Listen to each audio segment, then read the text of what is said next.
दोस्तों, आप सभी का मोहब्बत हो गई है तुमसे कहानी के 5वें भाग में बहुत बहुत स्वागत करती हूँ। चलिए कहानी का 5वां चैप्टर स्टार्ट करती हूँ। अगर आप लोगों ने इस कहानी के पिछले के भागों को नहीं पढ़ा है तो कहानी को समझने के लिए पिछले के भागों को ज़रूर पढ़ लेना। लिंक मैंने कमेंट बॉक्स में पिन कर दिया है। अनबीसा ऊपर दादी से मिलने चली तो अन्वय भी बाहर निकल आया। पानी पीते हुए जाकर सोफे पे बैठ गया और ऊपर से आती कह कहों की आवाज़ों को सुनकर चिढ़ता हुआ सा बिजनेस मैगजीन उठाकर पढ़ने लगा। जब आवाज़ें आनी शांत हो गई तो उठकर एक तरफ को चला गया। अन्वेषा नीचे उतरी और गेट की तरफ बढ़ी। तभी अन्वय की आवाज़ आई, 1 मिनट, मत रुको, मत रुक अन्वेषा, ये फिर लड़ेगा। अन्वेषा ने खुद ही मन में कहा और कदम बढ़ा दिए, लेकिन आगे नहीं बढ़ सकी क्योंकि उसका हाथ अन्वय ने पकड़कर पीछे खींच लिया था। वो हाथ छोड़ते हुए बोला, कानों में कोई प्रॉब्लम हो गई है क्या?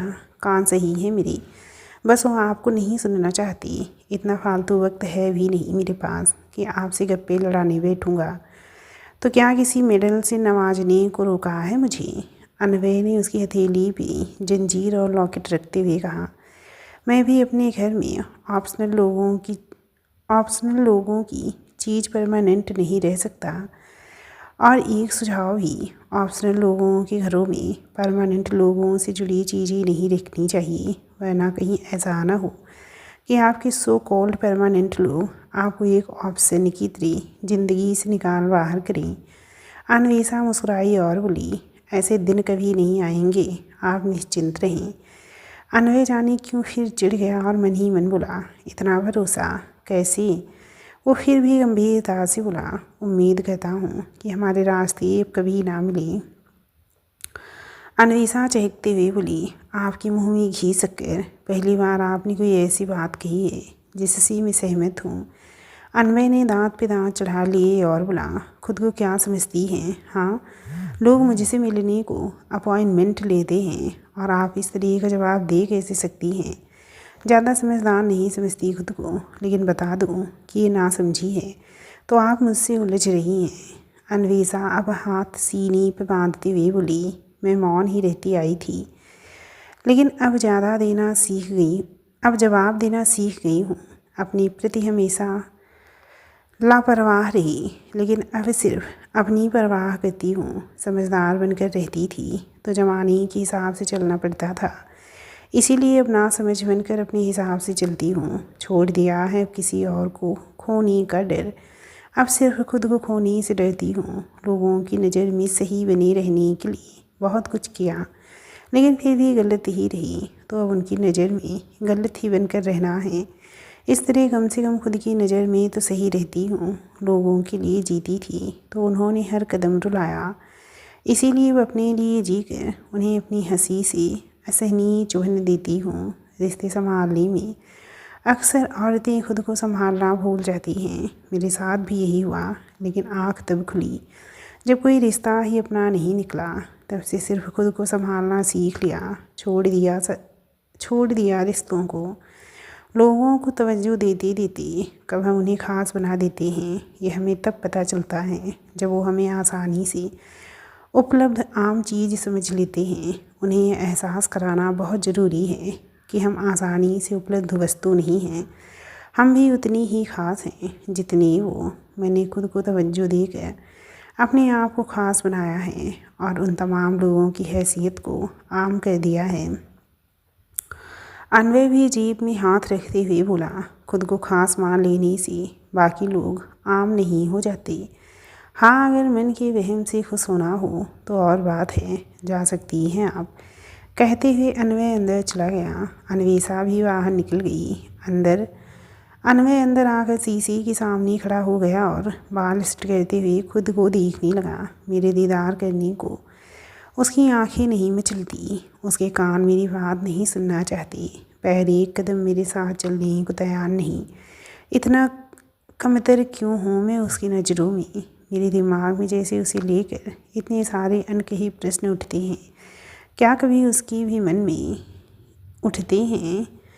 ज़िंदगी की आपाधापी में कभी किसी लड़की के लिए वक्त नहीं मिला।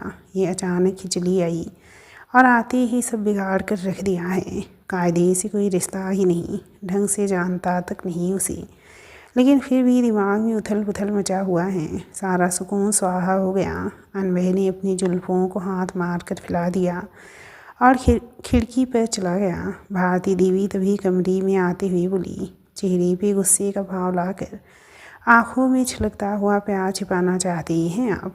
प्यार? मैं समझा नहीं। और गुस्सा कौन है? अनवय ने पलटकर खिड़की से टिकते हुए कहा। भारती देवी मुस्कुराते हुए बोली, 2 दिन वो नज़र ना आए तो आंखों में बेचैनी नज़र आने लगती है। अस्त व्यस्त से नज़र आती हो, कभी बाल बनाती हो, कभी बिगाड़ती हो, हर कुछ देर पे शीशा निहारती हो। क्यों?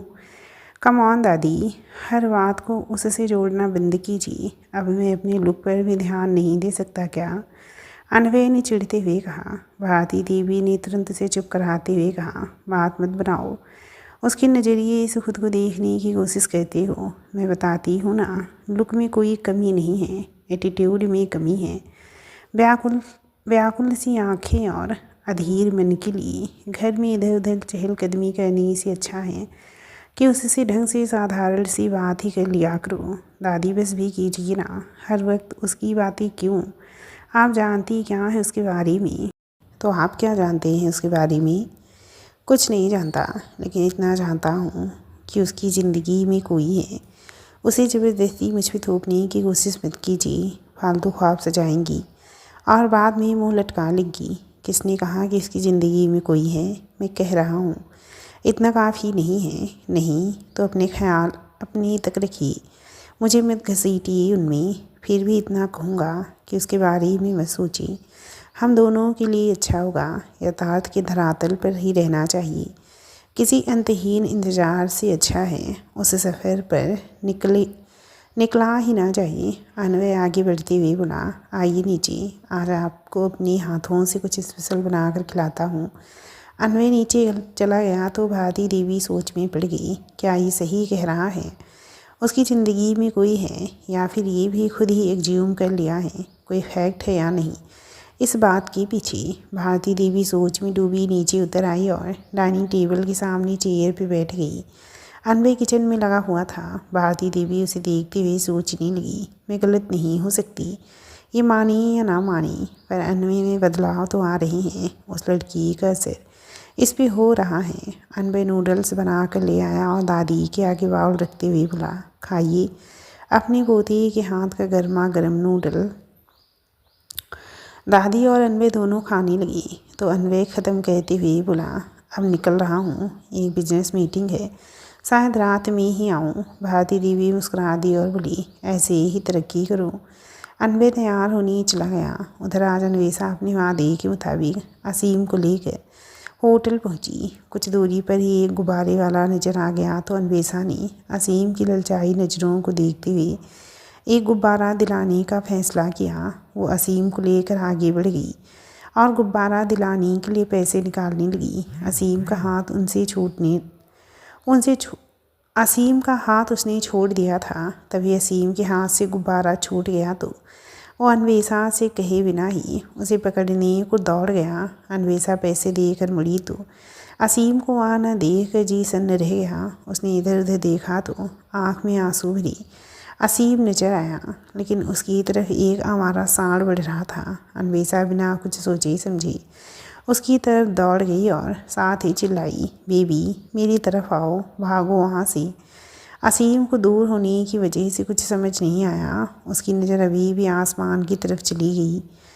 अनवय की मीटिंग होटल रेजिडेंशियल में ही थी। उसने बाहर रोड की दूसरी साइड कार खड़ी की और बाहर निकल कर रोड क्रॉस करने लगा। तभी कुछ लोगों को चीखते सुना, अरे रोको उस लड़की को। अनवय ने उनकी नज़रों का अनुसरण करते हुए उसी तरफ देखा तो बच्चे की तरफ बढ़ते सांड और भागती हुई अन्वेषा पे नज़र पड़ी। तब तक असीम भी अब सांड को देख चुका था और उसके दिमाग ने काम नहीं किया तो वो डर के मारे वहीं घुटने में चेहरा छिपा कर बैठ गया। ये सब देखकर अनवय के कदमों की गति बढ़ गई। अन्वेषा भी भागते हुए असीम तक पहुंची और उसे आगोश में समेटते हुए बैठ गई, क्योंकि भागने का वक्त नहीं था। सांड वसीम पर हमला करने ही वाला था और उसे बचाने का एक ही रास्ता था कि वो वार को अपने ऊपर ले ले। जब कुछ पल बीतने पर भी उसे चोट नहीं आई तो उसने असीम को सीने से चिपकाए हुए ही पीछे सिर घुमाया तो अनबे ने सांड की सींग को पकड़ रखा था। जाओ यहाँ से, अनबे ने बिना उसकी तरफ देखे ही तेज आवाज़ में कहा। अन्वेषा उठी और असीम को लेकर होटल की तरफ चली गई, क्योंकि वहाँ श्रेया और विशाल ही आए हुए थे। अन्वेषा ने जाकर होटल मैनेजमेंट से हेल्प की डिमांड की और उन्हें सारा माजरा बताते हुए असीम को विशाल के पास छोड़ दिया। फिर खुद बाहर निकल आई। होटल से बाकी लोग भी बाहर निकल आए और अनवय को सांड के साथ फाइट कहते हुए देखने लगी। अनबे को सांड ने उठाकर दूसरी तरफ पटक दिया, लेकिन सींग नीचे कहते ही अनबे ने उतनी ही फुर्ती से वापस उसकी सींग को पकड़ लिया और उठ खड़ा हुआ। कोहनी से उनकी दोनों आँखों के बीच के हिस्से पे वार किया तो सांड और खूंखार उठा। दोनों को लड़ते देख लोग वीडियो बनाने लगी तो अन्वेषा नाराज़ हो गई और चीख पड़ी, तमाशा चल रहा है यहाँ पर, मदद को आगे नहीं जा सकती और वीडियो बनाए जा रहे हो। एंटरटेनमेंट चाहिए तो घर जाकर टीवी देखो। Emotional less peoples. लड़ाई में अनवय की शर्ट कई जगह से फट गई थी, लेकिन वो हार नहीं मान रहा था और अब तक खुद को सांड के सींगों के वार से बचा रखा था। उसके चेहरे से जाहिर हो रहा था कि वो अब थक रहा था। सांड ने उसे फिर फटकनी दी और आखिरकार अनवय के पलटते पलटते भी उसकी बाह पर सींग से वार कर ही दिया। अनवय के जबड़े दर्द से घस गए और माथे में गर्मी पसर गई। पसीने से वो पूरी तरह भीग गया था। वो उठा और घायल हाथों के साथ ही फिर सांड को पकड़ने की कोशिश की, लेकिन उसे सींग पकड़ते देखकर अन्वेषा रुक नहीं पाई और वो उसी तरफ दौड़ गई। अनवय एक बार ही ज़मीन पे पड़ा था और सांड जैसे ही उस पर वार करने को हुआ, अन्वेषा अचानक ही अनवय के ऊपर आ गई। अनवय उसे लेकर पलटी मार गया और दूसरी बार भी खुद की उसी बाह पर ले लिया। तब तक असीम विशाल के हाथ छुड़ाकर दौड़ पड़ा। मम्मा। अनवय ने उस बच्चे की तरफ देखा। इतने में उसकी बाहों में मौजूद अन्वेषा असीम की तरफ देखते हुए बोली, बेबी नो। अनवय ने अपनी आंखें बंद कर ली और अन्वेषा से अपनी पकड़ छोड़ दी। अन्वेषा उठ गई और अनवय को उठाने लगी तो अनवय ने अपना हाथ झटक दिया और खुद उठ खड़ा हुआ। होटल से कुछ सेट निकल आई और उनके हाथ में कुछ जलती मसाल थी, जिससे वो उस सांड को दूर हटा रहे थे। असीम आकर अन्वेषा से चिपक चुका था। मम्मा सॉरी मम्मा, आप ठीक तो हो ना मम्मा? मैं पूरी तरह ठीक हूँ बेबी, डोंट वरी। अन्वेषा ने उसके सिर पे हाथ फिराते हुए अनवय की तरफ देखते हुए कहा। अनवय की तरफ विशाल ने पानी की बोतल बढ़ाई तो अनवय ने अपनी शर्ट उतार कर नीचे फेंक दी और बोतल को खोल पानी अपने सिर और चेहरे पे गिरा लिया। सैंडो पहने थका हुआ अनवय एक अलग ही आभा फैला रहा था। अन्वेषा की तो नज़र ही नहीं हट पा रही थी। वो घायल था, बाह जख्मी थी, लेकिन इस वक्त ये कहने में कोई दो राय नहीं कि वो बहुत हॉट लग रहा था। असीम अन्वेषा से अलग होकर अनवय की तरफ बढ़ा और बोला, मिस्टर हैंडसम, थैंक यू।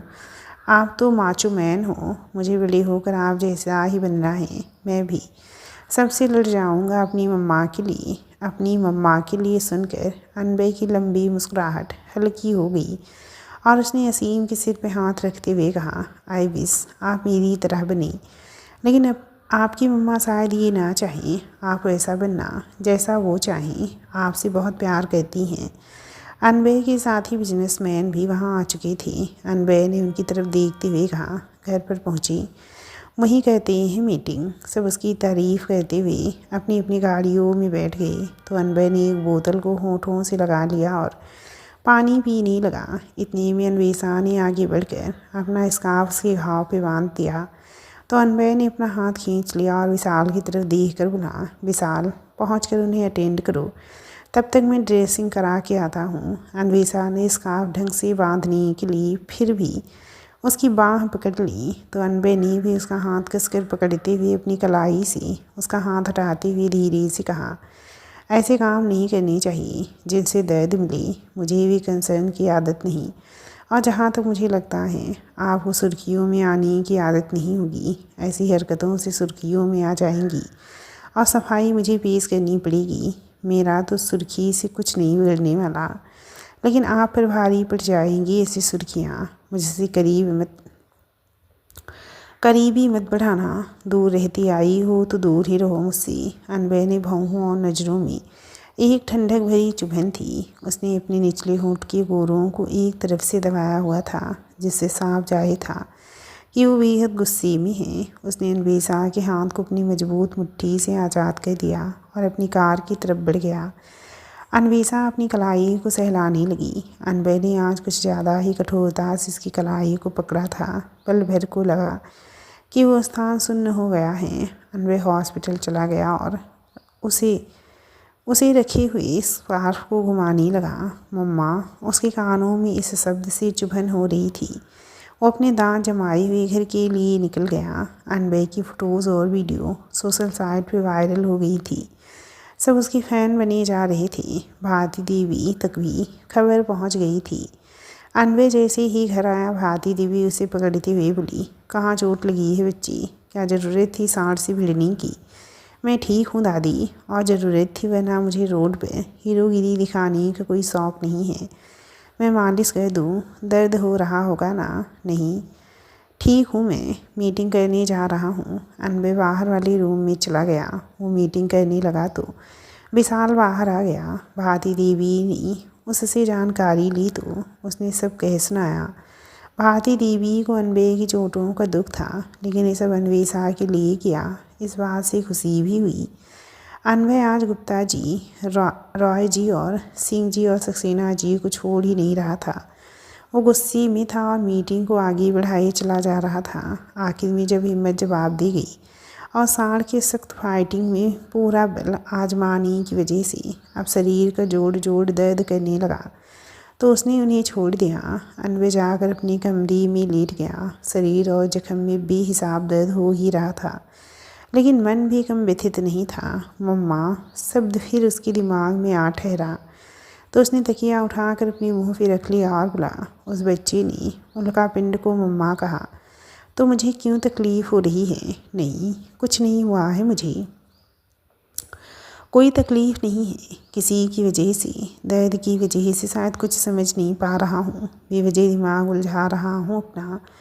वहीं दूसरी ओर करवट फेरने को हुआ तो बाँह का जख्म दब गया और वो दर्द से तड़प उठा। ये क्या हो रहा है? ये क्यों हो रहा है? जख्म इतना भी नहीं कि सहा न जा सकी, मगर पहली बार रोने का जी क्यों कर रहा है? वो उठा और बाहर निकलने को हुआ तो संतोष कमरे में आया। उसे देखकर अनबन रुक गया और वापस पलंग पर आ बैठा। संतोष ने उसकी शर्ट उतार दी और मालिश करने को हुआ तो अनबन बोला, पहले एक काम करो। संतोष वहाँ से चला गया और कुछ देर बाद आया तो उसने अनबन के पास सामान रख दिया। अनबन ने सिगरेट निकाली और पीने लगा। धुआं जलन पैदा कर रहा था। आंखें दर्द से लाल हो रही थी, लेकिन वो एक सिगरेट बुझते ही दूसरी निकाल लेता।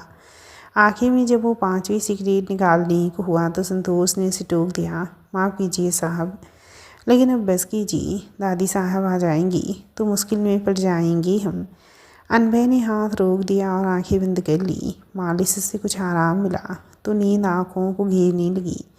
अनबन जाने कब सो गया। अनवेसा की आँखों में नींद नहीं थी तो वहीं असीम भी जग कर बातें की जा रहा था। मम्मा, वो हैंडसम अंकल कितने ब्रेव है ना। क्या लड़ाई की उन्होंने बुल के साथ। मैं भी बड़ा होकर उनकी तरह ही बनूंगा, ताकतवर, किसी से नहीं डरूंगा। मुझे तो वो बहुत पसंद है। वो आपको भी पसंद आए ना। वाओ, मैं जानता था आपको ज़रूर अच्छे लगेंगे, असीम ने उसके गले में बाहें लपेटते हुए कहा तो अनवेसा का ध्यान उसकी बातों पर गया और वो बोली, वो अच्छे नहीं लगे। एक मुलाकात में हम किसी को कितना जान सकते हैं। उनकी बहादुरी ने ज़रूर मन जीत लिया। अगर वो नहीं होती तो हम दोनों यहाँ सही सलामत बैठ कर यूँ बातें नहीं कर रहे होती। तो फिर आपने उन्हें थैंक यू क्यों नहीं कहा? उस वक्त सब इतनी जल्दी में हो रहा था कि दिमाग नहीं चल रहा था। मैं भूल गई। थैंक यू कहना, कोई बात नहीं, अब कह दो। कैसे? ये लो कार्ड, इस पे उनका नंबर है। जब उन्होंने शर्ट उतार कर फेंका ना तब उनकी जेब से गिर गया था। मैंने उठा लिया था चुपके से। अनवेसा ने उसके हाथ से वो कार्ड लेते हुए कहा, ऐसा क्यों किया? चुपके से क्यों? उन्हें वापस कर देते ना। कर तो देता, लेकिन मुझे वो बहुत अच्छे लगे ना, इसीलिए छिपा कर रख लिया। उनसे बात करके उनके बारे में आप मुझे बताना, फिर मैं उनकी जैसा बनूंगा। अन्वेषा ने उसे खुद से चिपका लिया और बोली, अब सो जाइए आप। उन्हें आप इतना याद करेंगी तो वो सो नहीं पाएंगी, और उन्हें तो चोट लगी है ना, उनका सोना ज़रूरी है। असीम अब चुपचाप सो गया। अन्वेषा उसके बालों को सहलाती रही। जब लगा कि असीम गहरी नींद में चला गया है तो वो उठी और मोबाइल लेकर कार्ड को देखने लगी। मिलाऊं कि नहीं, हाल चाल पूछने का गलत मतलब तो नहीं निकालेंगी, पर कॉल करने पे कहने लगा कि मेरा नंबर ढूंढती फिर रही हूँ, बहुत डिस्परेट हो तब नहीं, फ़ोन नहीं करूँगी, घर पर ही जाकर मिलाऊंगी कल। अन्वेषा रात भर करवट बदलती रही, लेकिन उसको नींद नहीं आई। अनबे के लिए उसके मन में कोई भी अरमान नहीं थे, लेकिन कल से उसे देखने का नज़रिया ज़रूर बदल गया था। उधर अनवे ने दर्द और नींद का इंजेक्शन लिया, तब जाकर वो सो पाया। सुबह अन्वेषा ने असीम जो स्कूल ड्रॉप किया, फिर अनवे के घर चली गई। दादी पूजा कर रही थी तो वो अनवे के रूम में चली आई। अनवे से रहने से सिर को टिकाए आंख बंद किए हुए था। अन्वेषा के कदमों की आहट के बावजूद उसने आंख नहीं खोली और बोला, यहाँ आने की अनुमति नहीं है आपको। मैं बस कल की वजह से हाल चाल पूछने आई थी, जिंदा नजर आ रहा हूँ ना। अनवे ने आँख खोलते हुए तल्ख लहजे में कहा, कल के लिए थैंक यू, आप जा सकती हैं। कल से इस तरह का बिहेव क्यों कर रही हैं आप? मैं कुछ समझ नहीं पा रही। मैं जानबूझकर मुसीबत में नहीं फंसी थी और ना ही आपको बुलाया था। आप खुद आए और अब मुझ पर गुस्सा दिखा रही हैं, ऐसा है क्या? हाँ, ऐसा ही है। अनबे का एक खड़ा हो गया और उसकी बाँह पकड़ते हुए उसे करीब खींचकर उसकी निगाहों में देखकर बोला, तो प्यार दिखाऊं? अन्वेषा की धड़कनें बेहिसाब धड़कने लगी। अनबे के चेहरे की अभिव्यक्ति बहुत उग्र थी। हल्की लाल आंखों में अजीब सा जुनून था। अन्वेषा ने उससे छूटने की कोशिश की, लेकिन अनवे नहीं छोड़ रहा था। चुपचाप उसकी आंखों में घूर रहा था। छोड़िए मुझे, कल के लिए थैंक यू कहने आई थी, लेकिन अब लग रहा है कि गलती कर दी आकर। आप कमीने थे और वही रहोगे। और आप क्या हो, अटेंशन सीकर? मैं ऐसी कोई हरकत नहीं की।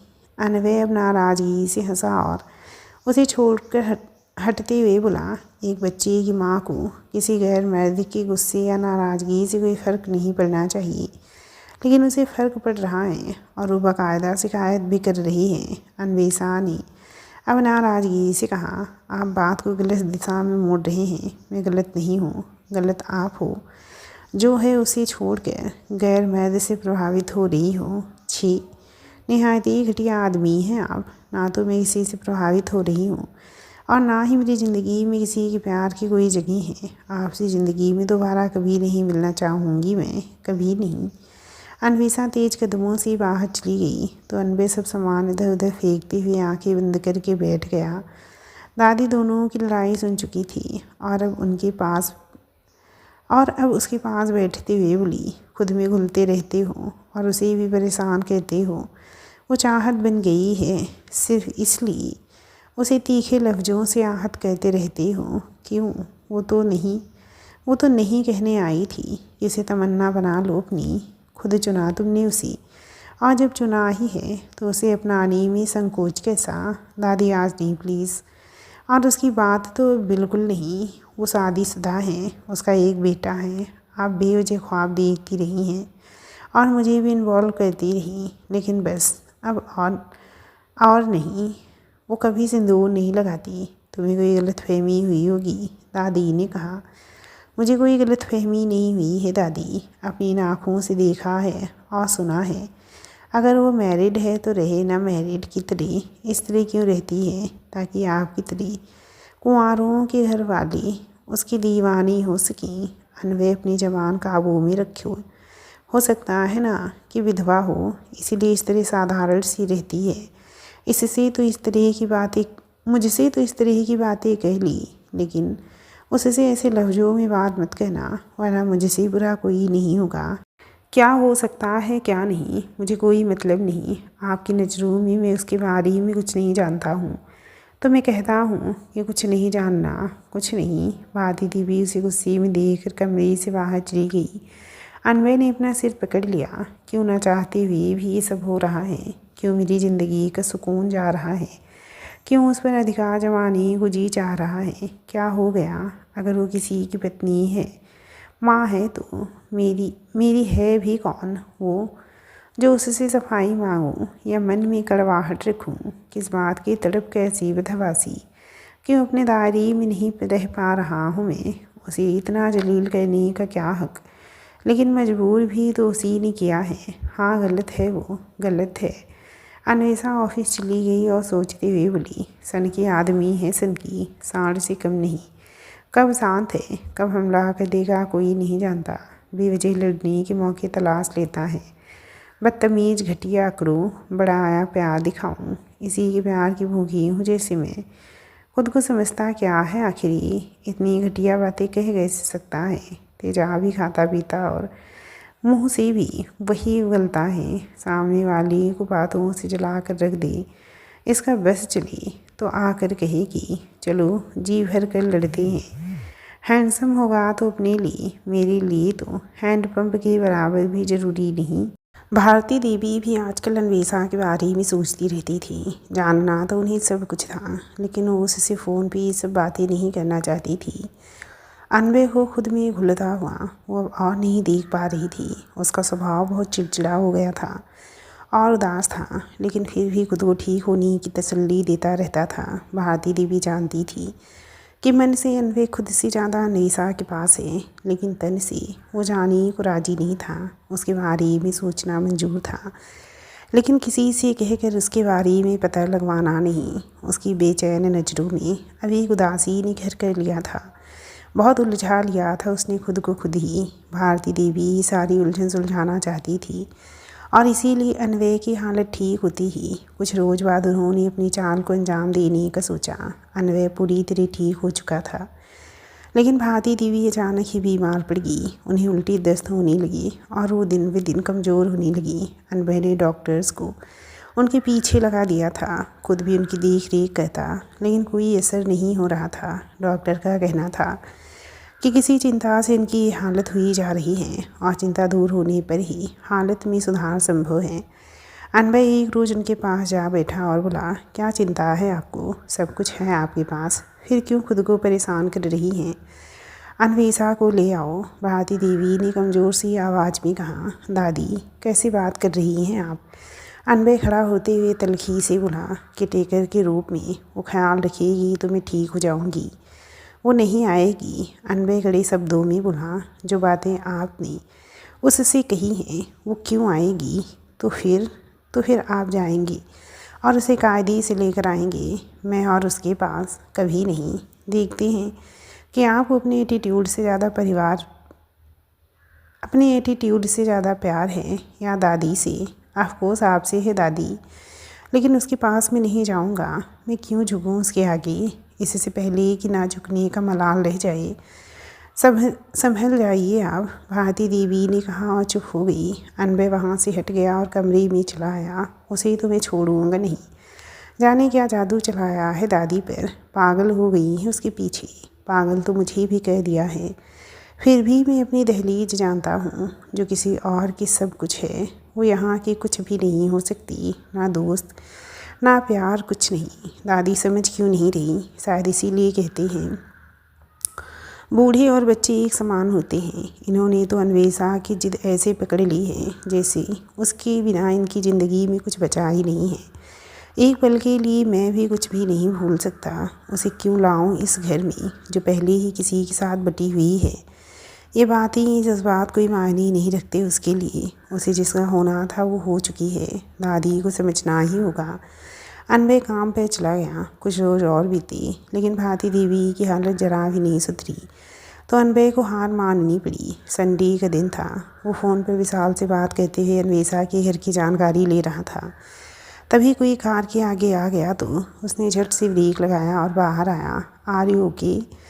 अब उस लड़की ने सिर उठाया और बोली, अरे आप तो अनवय राठौर है ना? अनवय ने धीरे से कहा, हेलो मैं जैस्मिन। ओके, आपके पास कुछ ज़्यादा ही सामान नहीं है? हाँ है ना, मैं बैठ जाऊँ आपकी गाड़ी में, मुझे ड्रॉप कर दीजिए घर तक प्लीज़। अनवय को हामी न बहते देखकर वो फिर बोली, प्लीज़ प्लीज़ प्लीज़ बैठ जाइए। अनवय ने कहा और अंदर जा बैठा तो जैस्मिन खुश हो गई और मन ही मन बोली, बन गया काम। उस दिन अनवीसा को ड्रॉप करने से बच रहा था ताकि घर न जान जाए आज मुझे आएंगे। यस, जस्सी के मुंह से खुशी में निकल गया तो अनवय तुरंत बोला, क्या हुआ, इस तरह का रिएक्शन क्यों? जैस्मिन बात संभालते हुए बोली, वो मैं पहले इसी गाड़ी में नहीं बैठी और फिर अनवय राठौर की गाड़ी में बैठना सपने जैसा है, बस इसी खुशी में निकल गया मुझसे। अनवय को जस्सी जैसे जैसे मोड़ बता रही थी वही सारे मोड़ विशाल ने भी बताए थे। अनवय ने फ्रंट मिरर सेट किया और पीछे जैस्मिन को देखा। ये तो वही लड़की है जो उल्का के साथ थी मार्केट में, लग ही रहा था कि कहीं देखा है। अनवय ने नज़र हटा ली और सामने देखने लगा। गाड़ी घर के बाहर रुकी तो जैस्मिन बोली, जाइएगा मत प्लीज़, आइए ना हमारे गरीब खाने को पवित्र कर दीजिए अपने चरणों से, कुछ ज़्यादा हो रहा है, नॉर्मल भी आने को कह सकती हैं आप। अनवय ने तटस्थता से कहा, हाँ तो आ जाइए ना। जैस्मिन खुश होकर बोली। अनवय गाड़ी से उतरा और जैस्मिन के पीछे बढ़ गया। अनवीसा ने दरवाज़ा खोला तो जैस्मिन अंदर आई और सामान एक तरफ को रखने लगी। अनवय जैस्मिन से थोड़ा पीछे ही था तो अनवीसा ने उसे देखा नहीं था। अनवीसा जैस्मिन के गले लगते हुए बोली, बहुत मिस किया तुझे। तभी अनवय ने अंदर कदम रखा तो अनवीसा के चेहरे की हंसी हल्की होते होते रुक गई और उधर जैसी मुँह दबाई हंस रही थी। आप? अनवीसा ने अलग होते हुए कहा तो अनवय के कुछ बोलने से पहले ही जैसी बोल पड़ी, इन्हें तो जानती है क्या, मुझे रास्ते में मिल गए, इतना सामान देख कर कहने लगी कि गाड़ी से ड्रॉप कर देता हूँ तो मैं भी आ गई। अनवय की भौहें सिकुड़ गई और आंखें छोटी हो गई। वो मन ही मन बोला, ये है क्या, ये तो उल्का पिंड से भी ज़्यादा ड्रामेबाज है, जानती भी है ये कौन है? अनवीसा ने नाराज़गी से कहा, नहीं तो कौन है? जैस्मिन ने अनजान बनते हुए कहा, यही अनवय राठौर हैं। अनवीसा दांत जमा कर बोली, उत्तरी ये अनवय राठौर हैं, मुझे नहीं पता था सच्ची। जस्सी हैरत से बोली तो अनवीसा ने डपट दिया, चुप कर। अनवय अब बोल पड़ा, मुझे बात करनी है आपसे। जैस्मिन आंखें खुशी से झपकते हुए बोली, हाँ हाँ कीजिए ना बातें आप दोनों, मैं जा रही हूँ अंदर सामान सेट करने। वैसे समीर कहाँ है? पार्क गया है श्रेया के साथ, अनवीसा ने कहा। अच्छा, कहते हुए जैसी अंदर चली गई तो अनवीसा बोली, मुझे कोई बात नहीं करनी आपसे, दादी की तबीयत ज़्यादा ख़राब है, आपकी रट लगाई हुई है, इसीलिए आया हूँ आपको लिवाने। मैं नहीं चल सकती, फ़ोन पे बात कर लूँगी मैं उनसे, वो ज़्यादा बात नहीं कर पा रही हैं। और अनवय बोलते हुए रुका। और आपको केयरटेकर के रूप में दोबारा चाहती हैं। अनवय ने बात पूरी की, मैं ये जॉब नहीं करूँगी। अनवीसा दृढ़ता से बोली, आपको पहले से डबल पेमेंट दी जाएगी। पैसे से आप मुझे ख़रीदने आए हैं? मैं सिर्फ बात करने आया हूँ। लहजा तो कुछ और ही बयां कर रहा है। आपको लगा भी कैसी कि उस रोज़ की आपकी कही गई बातों के बाद मैं वहाँ वापस कदम भी रखूँगी। लहजा तो आपका भी अमन शांति वाला नहीं, पर फिर भी मैं आपसे रिक्वेस्ट करता हूँ कि आप मेरी दादी की केयरटेकर बन जाइए। मैं आपकी रिक्वेस्ट नहीं मान सकती, आप जा सकती हैं। आप ऐसी नहीं हैं जैसा बनने का दिखावा कर रही हैं। आप मेरी रिक्वेस्ट अस्वीकार नहीं कर सकती। मैंने कहा ना, आप जाइए यहाँ से। हर लड़की पिघला हुआ मोम नहीं होती, कुछ मुझे जैसी कठोर भी होती हैं और वजह होते हैं आप जैसे ही लोग। फिर मुझ में और आप में अंतर क्या है? मैं इतना बुरा हूँ आपकी नज़रों में, फिर भी मेरी जैसे ही बनने की कोशिश। क्या आयरनी है ना, किसी को इतना अधिकार ही क्यों देना कि वो आपकी हरकतों के पीछे की वजह बन जाए। बस यही अकड़ जो है ना, मुझे आपके साथ खड़ा तक नहीं होने देगी। आपके पीछे चलना तो बहुत दूर की बात है। आपकी दादी की फ़िक्र है मुझे, लेकिन आपकी जवान का क्या? ये फिर कोई तेजाबी बात उगलेगी और मेरे स्वाभिमान को चोट पहुंचाएगी। मैं आपसे कोई सवाल जवाब किए बिना अपनी ज़िंदगी में सुकून से रहना चाहती हूँ, तो बस जाइए, आप जाइए। अनवे जाने के लिए मुड़ा, फिर अचानक रुकते हुए पलटा और अपनी आवाज़ को संयत कहते हुए नरमी से बोला, मैं आपसे उस रोज़ अपनी कही हुई उन सारी बातों की माफ़ी मांगता हूँ। प्लीज़ मेरी बात मानकर मेरे साथ चलिए। 5 मिनट गाड़ी में इंतज़ार करूँगा। आती हैं तो ठीक, वरना चला जाऊँगा। अपनी दादी के लिए मैं कोई कमी नहीं रखता और इसीलिए यहाँ खड़ा हूँ। अनवे थोड़ा रुका और जब अनवेसा ने कुछ नहीं कहा तो उसकी आंखें जुनून से भर गई। सारी नरमी भुलाकर वो उतने ही भावहीन चेहरे के साथ कठोरता से बोला, भगवान ना करे कि ऐसा कुछ हो, लेकिन अगर आप नहीं आई और मेरी दादी को कुछ हुआ तो वजह आपको समझूंगा। और आज यहाँ से खाली लौटा हुआ ये अनबेरा थॉर चक्रवात बनकर आपकी ज़िंदगी में लौटेगा, सब कुछ तहस नहस करने के लिए। अपनी एक प्यारी रिश्ते की बदली आपकी हर करीबी रिश्ते को छीन लेगा। अनबे मुड़ा और बाहर निकलने को कदम बढ़ाया। तभी असीम अंदर आ रहा था। उसे देखते ही असीम खुशी से उछल पड़ा। वाह मिस्टर हैंडसम, आप हमारे घर। अनवे उसे देखकर हल्का सा मुस्कुरा दिया। कैसे हो आप?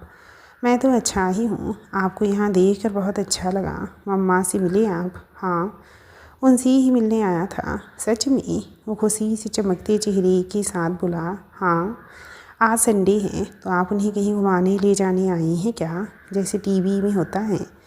अनवे उसे असमंजस से देखने लगा तो वो फिर बोला, बताइए ना, आप अम्मा को कहीं घुमाने ले जाने वाले हैं? असीम, अनवेसा ज़रा तेज़ आवाज़ में बोली, बेबी यहाँ आओ, अजनबियों से बातें नहीं करती। अनवे ने अब अनवेसा की तरफ कदम बढ़ाते असीम को गोद में उठाते हुए कहा, तो आपका नाम असीम है? मैं अनबेरा थॉर। मेरी एक बात हमेशा याद रखना, टीवी की हर बात सच नहीं होती, थोड़ा सच थोड़ी कल्पना होती है। और हाँ, मैं यहाँ आपकी मम्मा को ले जाने आया हूँ। आपको कोई परेशानी नहीं है? नहीं, मैं तो बहुत खुश हूँ। ये मेरा सपना है कि मम्मा को घुमाने ले जाए, समुद्र के किनारे जहाँ पानी का झाग बनता है ना, वहाँ। असीम भोलेपन से बोला तो अनवे मुस्कुरा दिया और बोला, आई विश कि आपकी विश पूरी हो। अपने पापा से कहें। अनवे की बात पूरी नहीं हो पाई क्योंकि अनवेसा अब आगे बढ़ाई और असीम को अनवे की गोद से उतारते हुए बोली, असीम, आपको चुप रहने को कहा ना, नीचे उतरो। असीम को गोद से लेते हुए अनवेसा की उंगलियां जब अनवे की बाँह से छू गई तो अनवे को महसूस हुआ उसके हाथ बहुत ठंडे हो रखे थे। सितंबर की शुरुआत थी तो इतनी ठंड तो नहीं थी। अनवे सोच में पड़ गया, हाथ इतने ठंडे क्यों? वो उससे निगाह हटाकर असीम की तरफ देखते हुए बोला, आपसे बात करके अच्छा लगा। बेबी जस्सी मासी आई हैं, अंदर जाइए।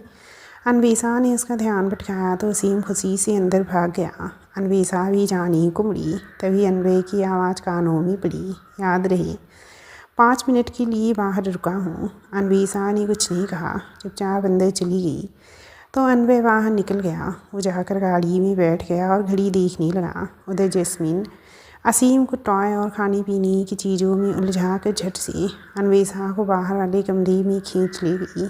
मैंने उस दिन तुझे क्या समझाया था? शांत रहने को कहा था ना। वो बहुत ही घटिया बात बोलता है, चुप कैसे रह जाऊँ? उसने आज तो माफ़ी मांगी ना। अनबे राठौर तेरे घर आया, तुझसे माफ़ी मांगी, तुझसे रिक्वेस्ट की, अब और क्या चाहती है तू? सब किया उसने, लेकिन फिर भी उसके चेहरे से घमंड टपक रहा था। अरे उसका चेहरा है ही इतना रॉयल, तो तू क्या चाह रही है? वो कोयला पोत कर आए तुझसे माफ़ी मांगनी? नहीं चाहिए मुझे माफ़ी या रिक्वेस्ट, कुछ नहीं चाहिए उससे। मुझे उससे दूरी चाहिए बस। तो कौन सा वो तुझसे लिपटने आ रहा है? अनु, तो गलत कर रही है। उसकी दादी की तबीयत वाकई ख़राब है, तभी उसने माफ़ी मांगी। तू नहीं जाएगी और उन्हें कुछ हो गया तो सच में बहुत बुरा हो जाएगा। उन्हें हल्के में मत ले, बातें बोलता है तो तू भी बोलती है ना, लेकिन उसे कुछ गलत करने को मत उकसा। हमारी उससे उलझने की हैसियत नहीं है। अनवेसा को बस पकड़ाते हुए बोली, अब जाना। अनवे गाड़ी की चाबी घुमाने को हुआ, तभी अनवेसा बाहर चली आई और दरवाज़ा खोल कर अंदर बैठ गई। अनवे ने बिना एक शब्द कहे गाड़ी स्टार्ट कर दी। लेकिन उसके चेहरे की कठोरता दूर हो गई और वो सहज हो गया। अन्वेषा उसे कुछ पल घूरती रही। कलाई पे पहनी महंगी घड़ी उसके हाथों पे बहुत अच्छी लग रही थी। चेहरा दमक रहा था, घमंडी आभा चेहरे से टपक रही थी। वो दबंग व्यक्तित्व वाला आदमी था, आत्मविश्वास से परिपूर्ण वो आदमी हर लड़की के सपने का राजा होने के काबिल था। पर उसकी कड़वी बातें कौन झेल सकता था? कितना घटिया आदमी था, ये तो बस वही जानती थी। कैसी जलील करने वाली बातें कहता था। सिर्फ लुक से किसी को पसंद नहीं किया जा सकता। ये शख्स था तो नागफनी ही। अन्वेषा ने नजर सामने कर ली तो अनवय ने कनखियों से एक बार उसकी तरफ देखा। मन ही मन कहा, जब भी गाड़ी में बैठती है तो मुझे इतना घूरती क्यों है ये। अनवय ने स्पीड बढ़ा ली और असीम की बात याद आ गई। मम्मा को कोई घुमाने ले जाए समुद्र के किनारे। आपके हस्बैंड कहाँ हैं? नज़र नहीं आए। अनवय ने आखिरकार चुप्पी तोड़ते हुए कहा, इसी शहर में हैं। कहकर अन्वेषा चुप हो गई। अब उसने सोच लिया था कि अनवय से जवाबी सवाल नहीं करेगी। माँ जब थी तो अक्सर कहा करती थी कि लड़कों के मुँह नहीं लगते, वो बात बढ़ाने की कोशिश करते हैं ताकि उसी बहाने बात तो हो सके। जस्सी भी चुप रहने को कहती थी। अन्वेषा ने अब इसी बात पर अमल करने का निर्णय लिया। वो अनवय की धमकी से डर गई थी, इसीलिए असीम से घुलता मिलता देखकर उसके हाथ ठंडे पड़ गए थे। करीबी के नाम पे उसके पास असीम ही तो था, और थी जस्सी जिसने बिना किसी सवाल जवाब हमेशा साथ निभाया था, रहने को जगह दी थी। दोनों को ही खो नहीं सकती थी, चाहे खुद थोड़ी झुक जाए, लेकिन उन्हें सलामत रखना ही था। अनवय ने घर के बाहर गाड़ी पार्क की तो अन्वेषा उतर कर अंदर चली गई। अनवय भी पीछे पीछे अंदर चला आया। अन्वेषा भारती देवी के पास बैठते हुए बोली, क्या हालत कर ली मिसेस राठौड़, मुझे इन्फॉर्म तक नहीं किया। क्या करूं? श्रेया का काम इसे पसंद नहीं आया तो उसे हटा दिया, और ख़ुद कितना भी कर ली कुछ न कुछ ज़रूरत रह ही जाती है। तुझे बहुत याद करती थी तो भी मना कर रहा था कि अब कोई नहीं लाएगा, लेकिन देख लिवा ही लाया तुझे। आपसे ज़्यादा इम्पोर्टेंट कुछ नहीं दादी, इन्हें तो लाना ही था। अनवय ने अंदर आते हुए कहा।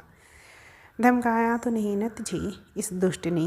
भारती देवी ने पूछा। अन्वेषा के कुछ कहने से पहले ही अनवय बोल उठा, बाकायदा माफ़ी मांग कर लाया हूँ इन्हें, ये सच बोल रहा है?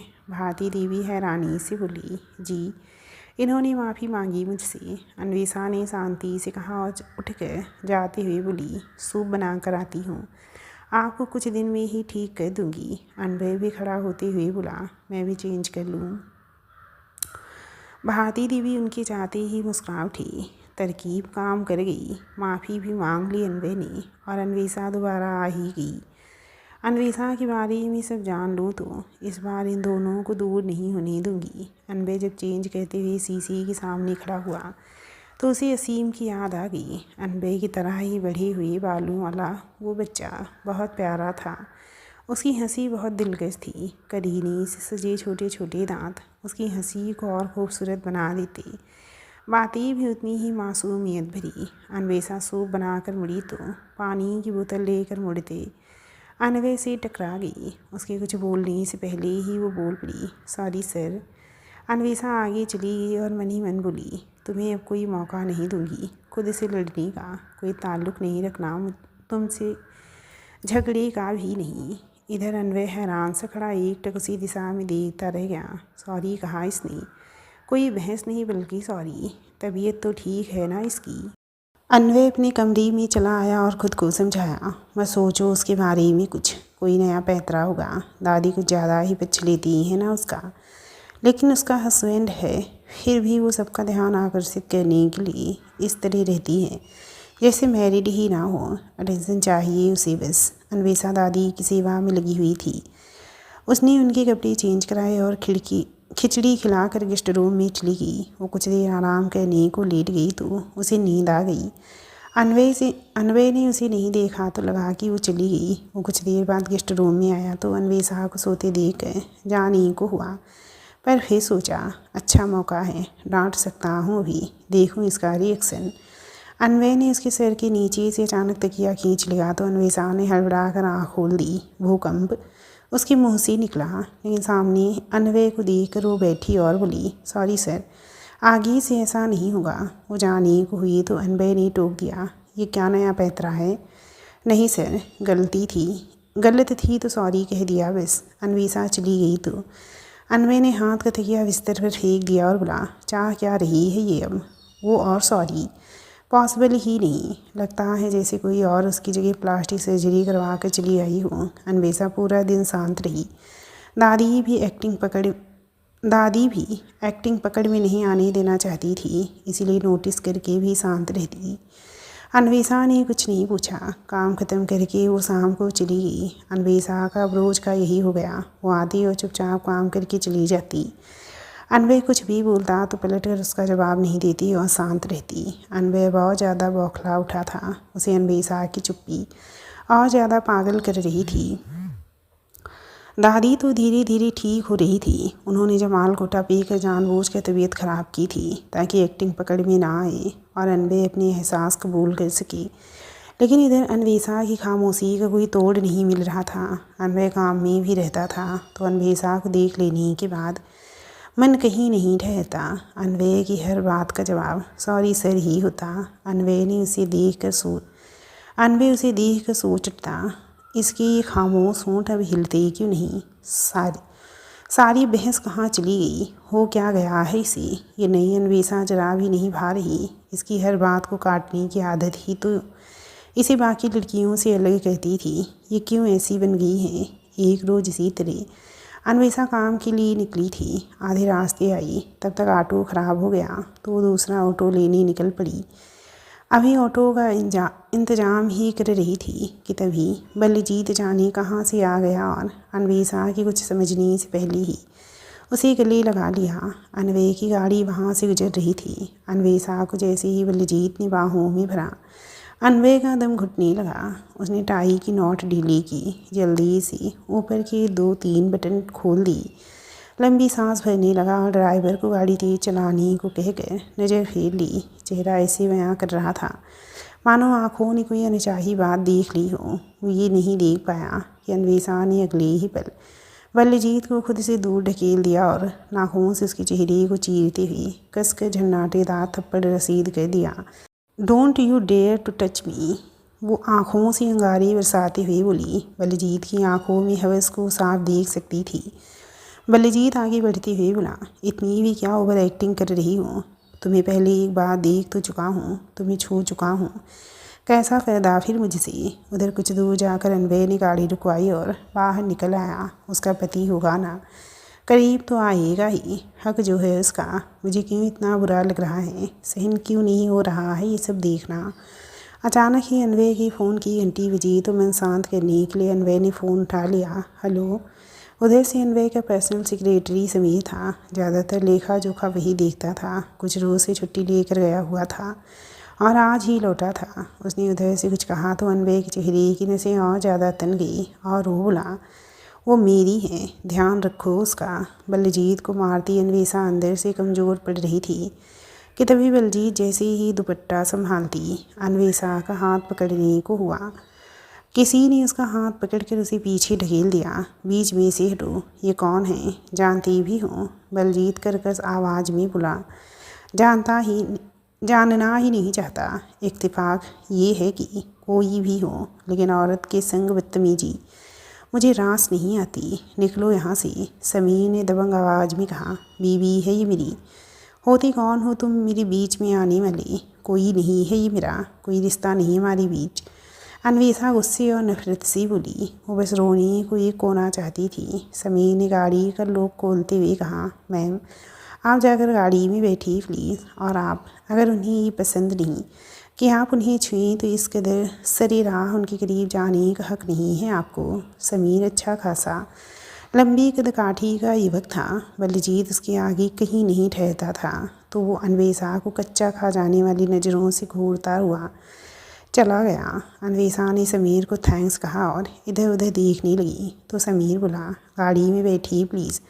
राठौड़ सर के घर ही जा रहा हूँ, कोई शक है तो दादी से बात करा देता हूँ। अन्वेषा को गाड़ी में न बैठते देखकर समीर ने भारती देवी को कॉल लगाया और बोला, बात कीजिए। अन्वेषा ने उसके हाथ से फ़ोन ले लिया और कान से लगाया तो भारती देवी की आवाज़ सुनकर तसल्ली हुई और वो गाड़ी में बैठ गई। समीर ने गाड़ी स्टार्ट की, तभी उसका फ़ोन फिर बज उठा। उधर से अन्वय था। बस हाँ या ना में जवाब देना। जी सब ठीक है ना? हाँ। उसे चोट तो नहीं पहुँची? नहीं। गाड़ी में है? जी। पानी दिया उसे? नहीं। देना चाहिए था ना? जी। घर पहुँचो, मैं भी पहुँचता हूँ। जी।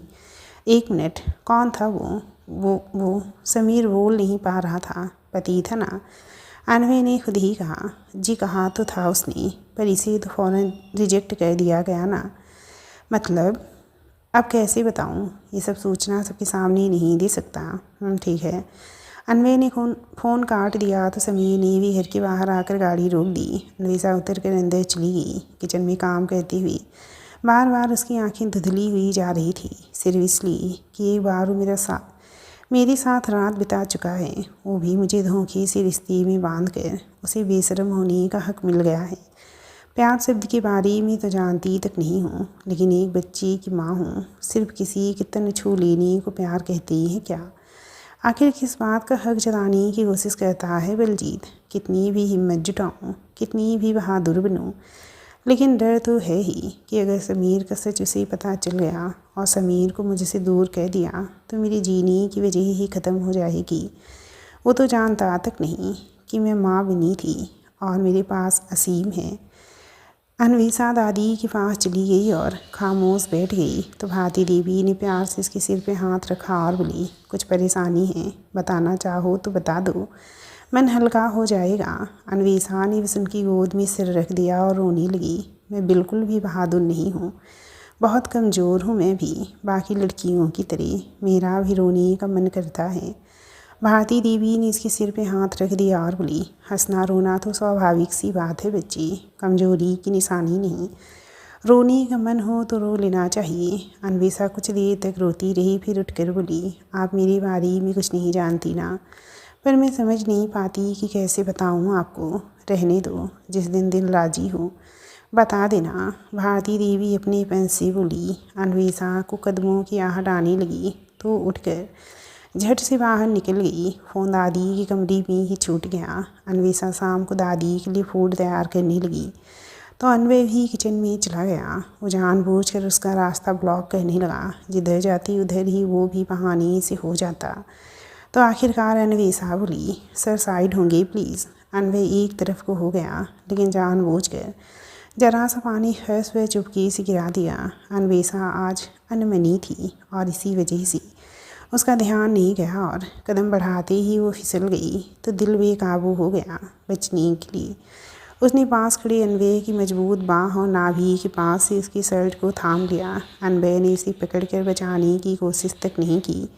अन्वेषा ने सीधे होने की कोशिश की तो संभालते संभालते भी दुपट्टा ज़मीन पर गिर पड़ा और वो भी गिर पड़ती, लेकिन ऐन वक्त पर अन्वय ने उसे अपनी तरफ खींच लिया। अन्वय अब उसे टकटकी लगा कर देखते हुए बोला, ध्यान खींचने का अच्छा तरीका है या यूँ कहूँ कि उकसाने का अच्छा तरीका है। उसकी बात से अन्वेषा ने बहुत अपमानित महसूस किया। उसकी गर्म सांसें अन्वेषा के चेहरे से टकराई तो सिगरेट की गंध महसूस करती ही अन्वेषा ने नज़र फेर ली। उसका दम घुटने लगा और अन्वय को खुद से दूर ढकेलने की कोशिश की। हालांकि अन्वय की मजबूत बाँह उस पर से नहीं हटी और उसके बालों को गर्दन पर से एक तरफ हटाते हुए बोला, कामयाबी को एंजॉय नहीं करना चाहोगी? सर प्लीज़ अपनी हद में रहें। अन्वेषा उससे दूर हटते हुए बोली, अब भी सर?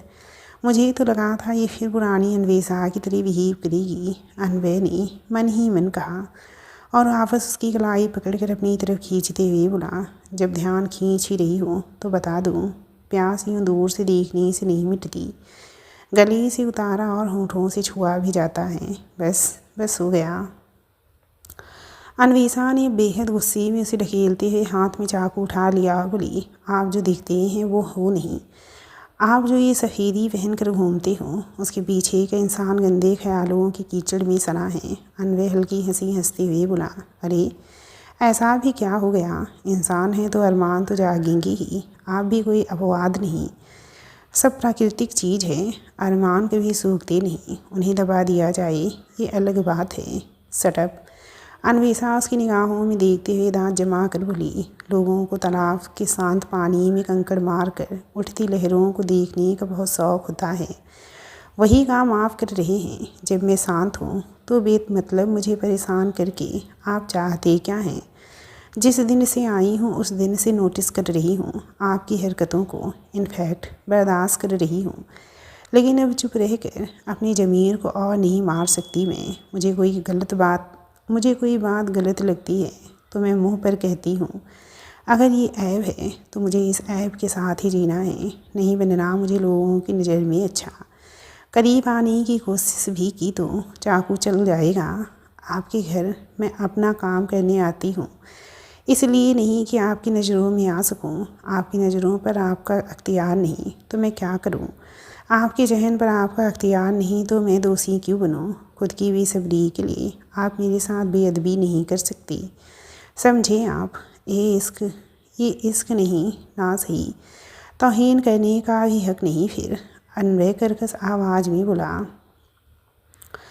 अन्वेषा भी तलखी से बोली, और आपको मुझे जलील करने का लाइसेंस मिला हुआ है ना? अन्वय चुपचाप उसकी आंखों में देखता रहा। तो कुछ देर बाद अन्वेषा ने नज़र हटा ली और मुड़ने को हुआ तो अन्वय झपट कर उसके हाथ से चाकू छीनने को हुआ। लेकिन अन्वेषा सतर्क थी।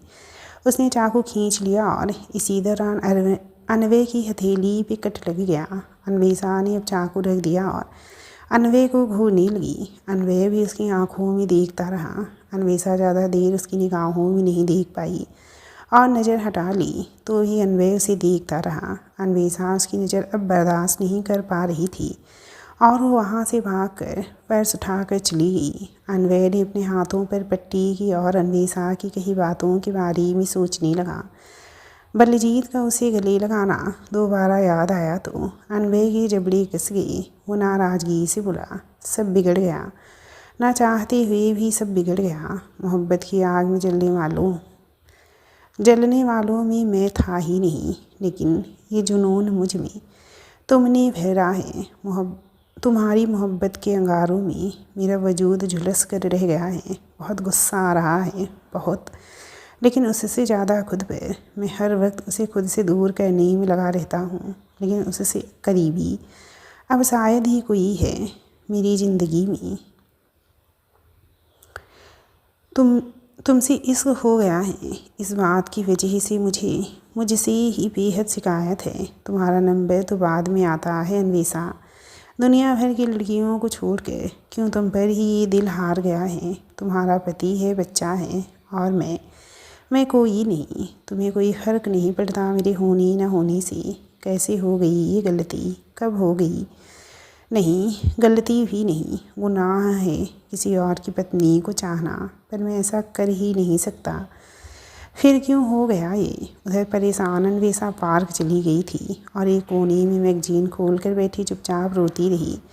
एक तरफ अन्वय का करीब आना और उसके हाथ पर किया वार याद आ रहा था तो दूसरी ओर उसका सांड से लड़ना भी। क्यों हो तुम ऐसे?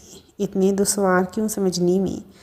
एक पल कुछ और, अगले पल कुछ और। मैं समझ नहीं पा रही कुछ। मेरी ज़िंदगी में अगले पल क्या मोड़ आए खुद नहीं जानती।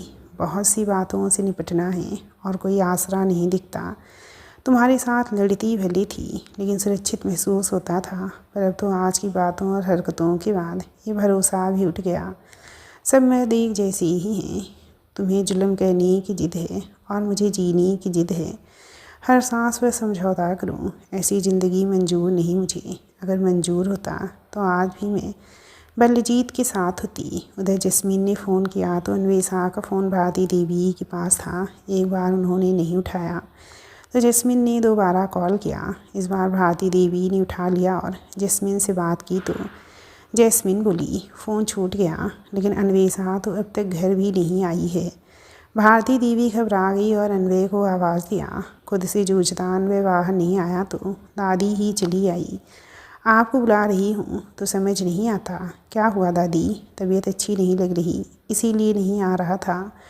अन्वेषा घर नहीं पहुँची अब तक। तो क्या हो गया होगी? कहीं फ़ोन कर लीजिए। फ़ोन यही है। जस्मीन का कॉल आया तो वो परेशान है, पास ही बच्चा रो रहा है।